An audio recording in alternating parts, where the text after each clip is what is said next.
Welcome, everybody. And now it's time for instruction in yoga practice. So, as Johnny was saying, this is the third year that we've had this, though it feels like the fourth year, because I think we were here in September the year before that for the Kriya Yoga Apprenticeship Program. And every year it's grown, and every year it's the highlight of my year, and I'm sure it's the highlight of many of you who've been here before. And our goal this week is to get a solid understanding of what it means to practice Kriya Yoga for the long term, for the duration of your life. I was reflecting upon this on the way over here.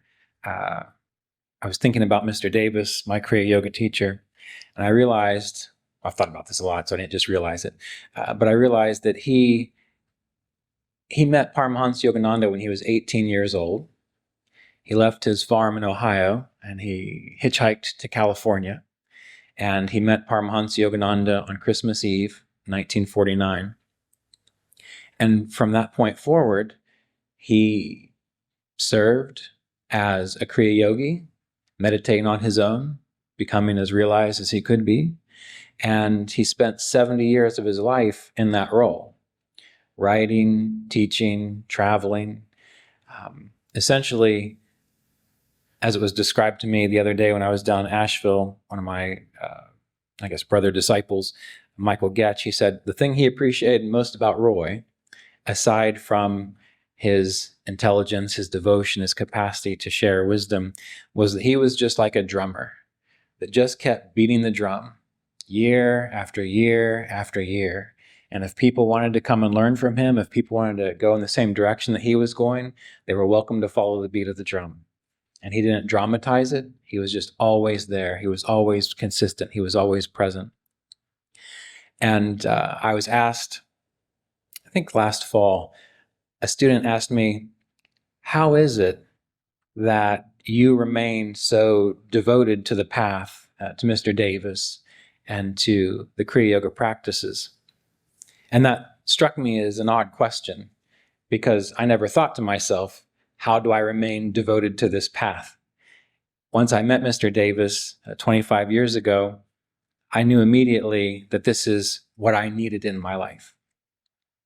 Now, I didn't come to this because I had a wonderful outpouring to love God. I came to it because I was always interested in other ways of seeing things.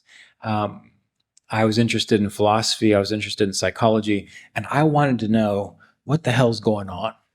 That's how I came to Kriya Yoga, because I would look around and I would see how people behaved, and I would see society, and I would just see things, and I would think to myself, this is crazy. There has to be some other way. There has to be some way of understanding what this is all about. So I came to this path because it was my sense, after I read Autobiography of a Yogi and after I met Mr. Davis, that not only the Kriya Yoga practices themselves, but the philosophy provided a route to kind of satisfy all of my questions. When I studied philosophy, maybe some of you have done that too, especially Western philosophers, they take everything so far, and then they get to a point where they say, well, I don't know, right? They just kind of take you so far, and then you get to the climax of it, and it's just like, sorry, I don't know either. And the thing I appreciated about the whole yoga process is that it allows you to go beyond the mind. It allows you to go beyond all the thinking, all the wondering, all the confusion, all the doubt, and it allows you to kind of step into an experience of transcendence. Johnny was referring to Paramahansa Yogananda. He used the word deva in there. And oftentimes we call someone who we respect, who's a teacher, like the guru deva. And a guru, we know, is a teacher, but it's also a dispeller of darkness, a dispeller of ignorance. And deva, that's often translated as like a god or a goddess, but it can also be translated as angelic. And when we think of the idea of angels and angelic, there's a certain kind of set of ideas that come to our mind, but angelic really means to be full of light, to be full of clarity, and to be full of knowledge. And by knowledge, I don't mean book knowledge. I mean knowing something, in the same way that I know my hair is braided. No one has to tell me that. It's something that I know. I don't have to remind myself of it. And so the purpose of this whole process is ourselves to become like a deva, to become angelic, to become full of light. And the way we do that is to bring more light into our life. You may have noticed that when you think about certain things, you tend to see or experience that thing everywhere. Right? When you are in an angry state of mind, you tend to see every reason that there is to be angry. When you're sad or depressed, everything is, oh, what's the point? And when you're happy, people can say and do whatever they want, and you're content, and you're peaceful, and all those troubles that were bothering you earlier don't bother you so much. And that's all because of where you're putting your attention. And the beautiful thing about yoga is it gives us a choice in regards to where we're putting our attention. And this is the hard part about the process, because oftentimes we are identified with the habit of our negativity, or we're identified with the habit of thinking, oh, I'm just a human being. I'm just subject to all this difficulty and all this suffering and all this sorrow. Well, we're all subject to that as long as we have a body. But the issue is that we actually have a choice inside to determine how we respond to the things that happen to this body, the things that happen to this mind, the things that happen within our experience. And I'd like to encourage you this week, as we go through learning techniques, as we talk about philosophy, really have an underlying theme, an underlying idea, a wondering of how can I make my life more sacred? How can I make my life more sacred? How can you give yourself permission to feel more sacredness within your life? About 6 weeks ago, Ishadas texted me, and he said he had a challenge for me. He said, usually when we do these presentations together, he said, you talk about jnana or wisdom or knowledge yoga, and I always talk about bhakti or devotion. So he said, what if we flip the script this time? What if you talk about bhakti, devotion, and I'll talk about jnana? So we're going to see how it goes, and I'm going to do my best. But ultimately, the way I feel about those two things is that really they're essentially the same thing. Why do I think they're the same thing? Because when I think about Mr. Davis, I knew him from the year 2000 until he passed. And that was, of course, the later part of his life. And I don't know what he was like before that. But I do know in the later part of his life, he was very direct. He didn't really waste time with words. He was very much what I would consider to be a wisdom-oriented or a jnana yogi type of person. However, how can you do something for 70 years without devotion? You know, how can you commit yourself to a path of study, of meditation, of teaching, if you weren't actually devoted to that thing? So when I think of Mr. Davis, to me, he's just a beacon of devotion, of quiet devotion. When I think about Swami Shri Yukteswar, often he was considered to be a jnani or a jnana yogi. And he was very stern, he was very strict, but he was that way because he wanted his students to see what reality was. He wanted his students to know what love was.